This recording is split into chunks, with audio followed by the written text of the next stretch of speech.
The luxury face. A few weeks ago, I was sitting at a restaurant and I found myself doing what I always tell myself I'm not going to do. People watching, occupational hazard. Some people notice shoes, some people notice handbags, some people notice watches. I, however, notice faces.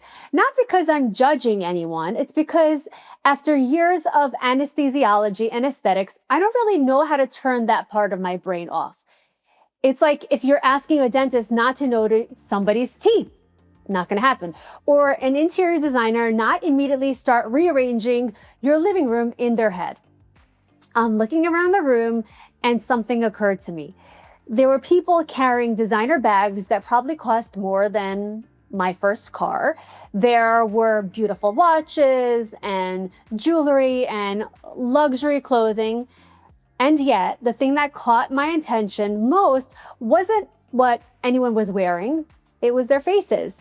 Not because they were the best looking or the prettiest, not because they had the most Botox. Actually, it was the opposite. There was a woman sitting across the room, and if you asked me what kind of bag she was carrying, I couldn't tell you, but I remember exactly what her face looked like. Her skin looked healthy. Her whole aura just looked rested. She smiled without looking frozen. Her features were balanced. Nothing about her screamed, "I've had work done." She just looked expensive. And before anyone gets offensive, let me explain what I mean by that. I'm not talking about someone looking rich. I'm talking about someone whose appearance communicates health and intention, confidence, and care before they ever say a word. It made me realize that we've quietly shifted what luxury looks like. It used to be the handbag. Now it's the person who's carrying it. And once I noticed it, I couldn't stop seeing it everywhere. So today I want to talk about what I think is becoming one of our biggest status symbols in our generation, not the Birkin, not the Rolex, the luxury face. Luxury has always existed. We've just changed the packaging. 100 years ago, it might have been owning a large house. Then it became country club membership, then luxury cars, then designer handbag, then the watch that only 3 people recognize, but somehow cost as much as a semester of college. Luxury has always been signaling something. Sometimes it's success, sometimes taste, sometimes exclusivity, sometimes simply saying, because I can. But here's what I think is fascinating. The traditional luxury items all have one thing in common. You can take them off, you park the car, you leave the watch on the nightstand, you switch handbags, but your face, that comes with you everywhere. Whether you're interviewing for a job, meeting your child's teacher, recording a podcast, walking into a first date, introducing yourself to a patient, your face is the first thing that people experience about you. It's before they hear your voice, before they know your credentials, before they know whether you're kind or funny or brilliant, they've already formed an impression. As a physician, I find myself endlessly fascinated because we're wired to do it. Our brains are constantly making incredibly fast assessments. Does this patient or does this person look healthy? Do they look tired? Do they seem approachable? Do they seem stressed? Do they look like they're trustworthy? We're not consciously checking boxes. It's just happening automatically. Now, before someone clips that and says, Dr. Carol judges everyone, yes, we all do. All of us, every single day. It's human nature. The goal isn't to pretend that we don't make first impressions. The goal is to recognize that we do and ask why. I think that social media has completely changed the equation. Previous generations didn't spend hours looking at their faces. Like, think about it. Our grandparents weren't taking 4 to 7 selfies before dinner trying to figure out which one looked most candid. There wasn't a front-facing camera reminding them every afternoon that maybe one eyebrow sits a little higher than the other. There was no Zoom. There wasn't FaceTime. There wasn't recording yourself speaking and then immediately watching yourself backwards thinking, do I really look like that when I laugh? By the way, Yes, it's exactly how you look when you laugh. Welcome. We're all in this together. So we've become hyper aware of our own appearance because technology keeps handing us mirrors, some literal, some digital. And when you combine that with a culture that values health, youthfulness, energy, and vitality, something interesting happens. People begin investing in their faces the way that previous generations invested in luxury goods, not because they're necessarily vain, because appearance has somehow become part of how we present ourselves to the world. So now before anyone says, so are you telling everyone to go get filler? No, absolutely not. As a matter of fact, I think that that's one of the biggest misconceptions in aesthetics. And that's where this conversation starts turning up, because what most people think creates a luxury face is almost never what actually does. So let's talk about it. What is a luxury face? No, it's not a face that looks expensive because somebody spent a fortune on it. Ironically, some of the most expensive faces I've seen don't look luxurious at all.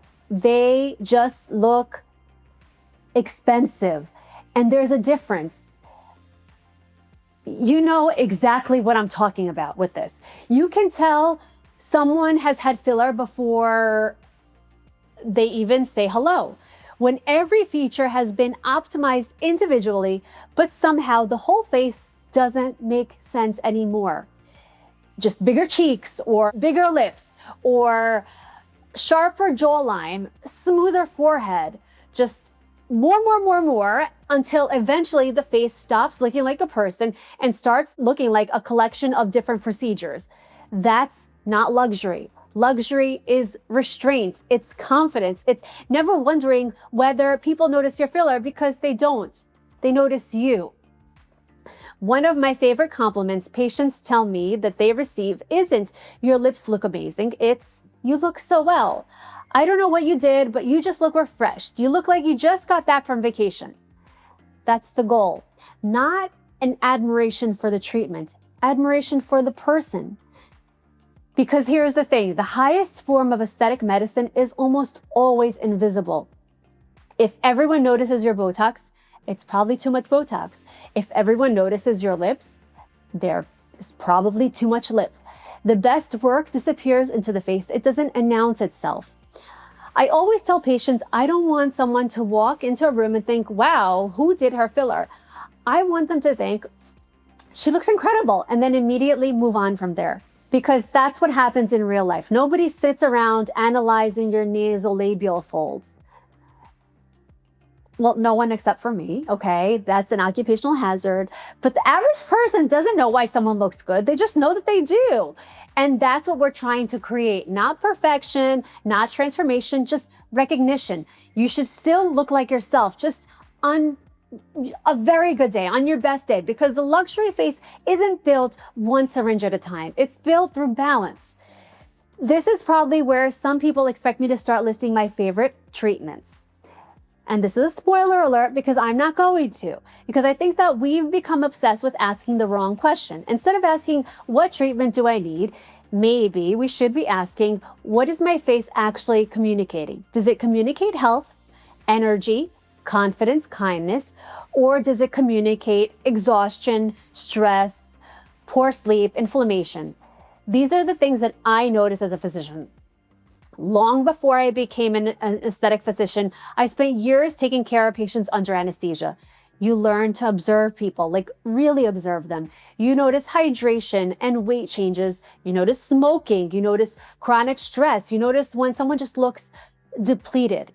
And what I find fascinating, most of the things that make someone look luxurious have nothing to do with injectables. Healthy skin, consistent skincare, good sleep, nutrition, hydration, strong teeth, healthy hair, movement, confidence, even posture. Like, you think about it, someone could just be wearing a white t-shirt and jeans with glowing skin and healthy hair and great posture and an authentic smile, and they'll often look more expensive than someone who's covered head to toe in designer label.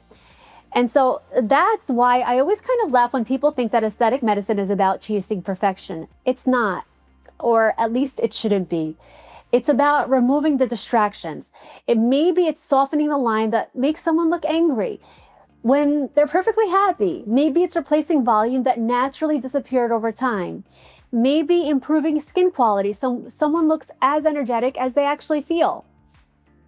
Notice what I did not say. I didn't say changing someone's identity. I didn't say making sure that everyone looks the same. I didn't say chasing trends, because trends expire. Faces don't. And that's one of the biggest differences between luxury and excess. Luxury, it whispers. Excess shouts. The irony is that people who truly have what I call a luxury face usually aren't chasing every new trend on social media. They're investing in the fundamentals: health, skin quality, consistency, restraint, and perhaps most importantly, knowing when enough is enough. Because in aesthetics, just because you can add another syringe doesn't mean that you should. Here's something I think about a lot. When is enough enough? Because one of the strangest things about aesthetics is that the finish line keeps moving. A patient comes in and says, I just want to soften this one line. Great, we do it, they're thrilled. 6 months later, they're back. Not because the line is back, but now they're noticing something that they've never noticed before. My cheeks, my jawline, my neck, my temples, and before you know it, they're chasing a version of themselves that doesn't actually exist. And I don't say that to criticize anyone. I say it because I think it's human nature. The goalposts move. You buy the dream house. Now you want the bigger kitchen. You get the luxury car. Now everyone else around you has the newer model. You finally get the promotion, and now you're thinking about the next title. We are incredibly adaptable creatures. The things that once felt extraordinary eventually become normal to us, and our faces are really no different. What looked amazing 6 months ago eventually becomes your baseline. And once something becomes your baseline, you stop appreciating it. You start looking for the next thing. Maybe it's to fix. I think that social media has poured gasoline on it. You open Instagram, there's perfect lighting, perfect makeup, perfect angles, perfect editing, perfect filters, perfect lives. Except none of it's actually perfect.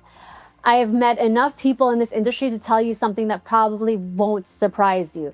The people who look the most flawless online often look the most human in person, because they're human, just like the rest of us. Wrinkles, texture, pores, asymmetry, and yes, movement too.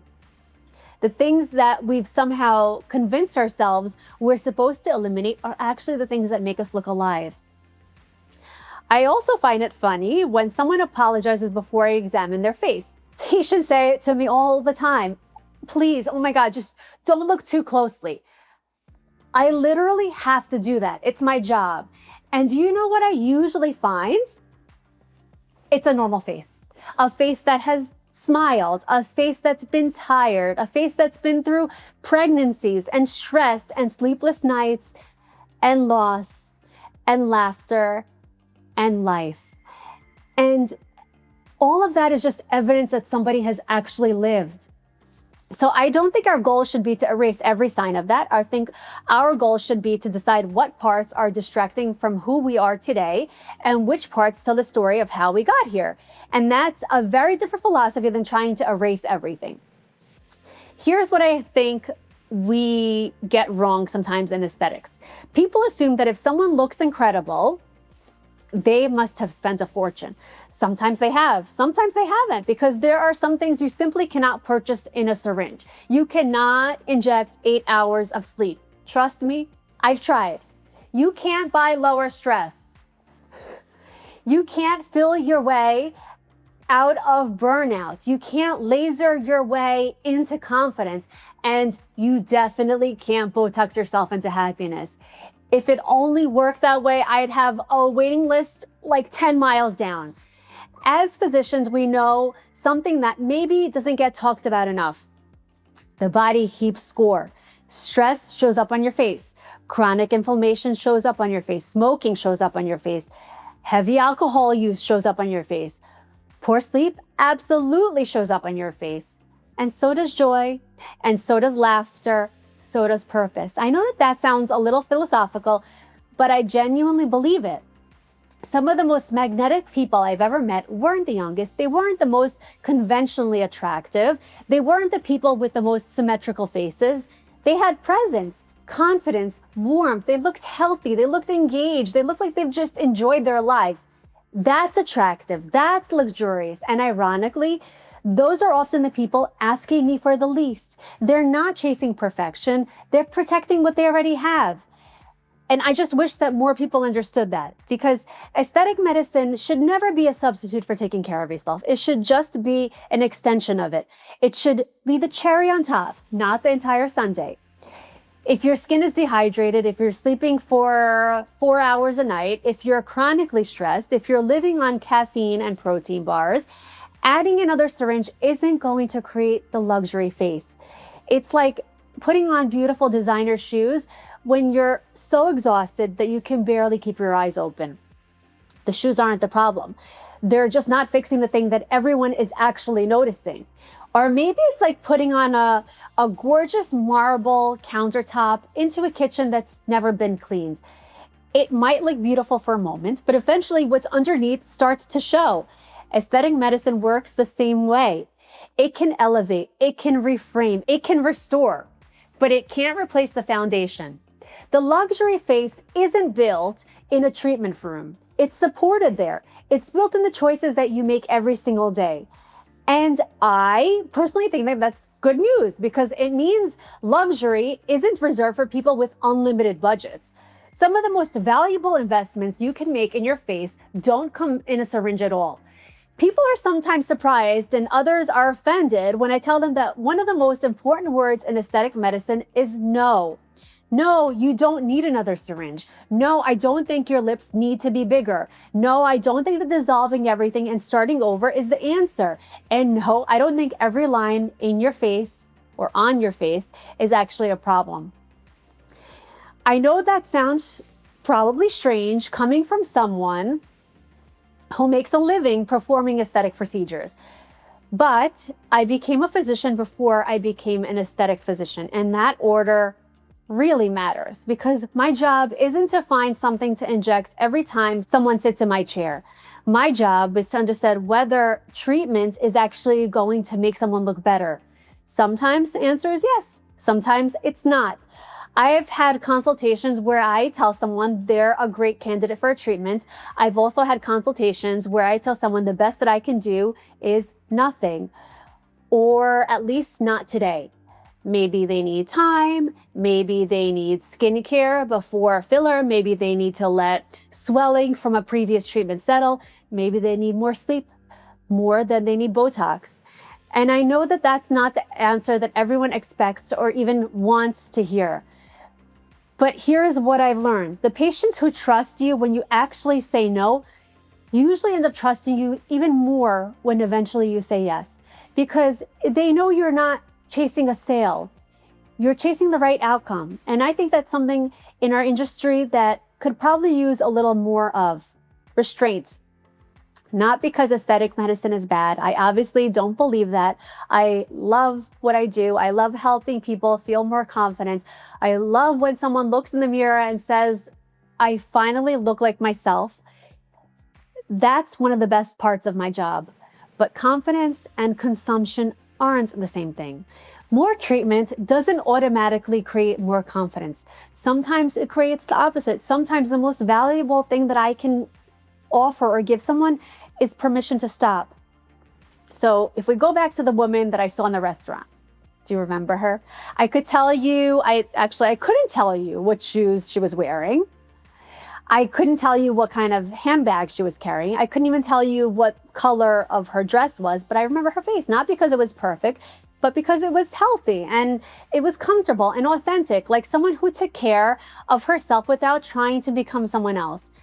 Maybe that's luxury. Maybe luxury isn't looking 27 forever. Maybe it isn't having flawless skin. Maybe it isn't never moving your forehead. Maybe it isn't owning every single skincare product that TikTok convinced you to buy at 2 o'clock in the morning. Maybe luxury is looking like yourself on a really good day. Because here's the truth, your face is going to change. Mine is too. That's biology. That's not failure. The question isn't whether you'll age. The question is how you want to age. Do you want to chase every new trend, or do you want to invest in the things that actually last? Health, sleep, relationships, movement, confidence, purpose, maybe a little Botox. I mean, listen, I'm not a miracle worker. I still have a practice to run, but hopefully you know what I mean. The luxury phase was never about looking rich. It was never about looking perfect. It was never even about looking younger. It was about looking like someone who's living well. And maybe, just maybe, that's the greatest luxury any of us can have. Thank you for spending part of your day with me. If this episode made you think a little differently about beauty, aging, or aesthetic medicine, I'd love it if you shared it with someone who would enjoy the conversation. And until next time, take care of yourself. And remember, the best version of your face should still look like you. I'm Dr. Carol Eisenstadt, and this is the Line Eraser podcast. Till next time.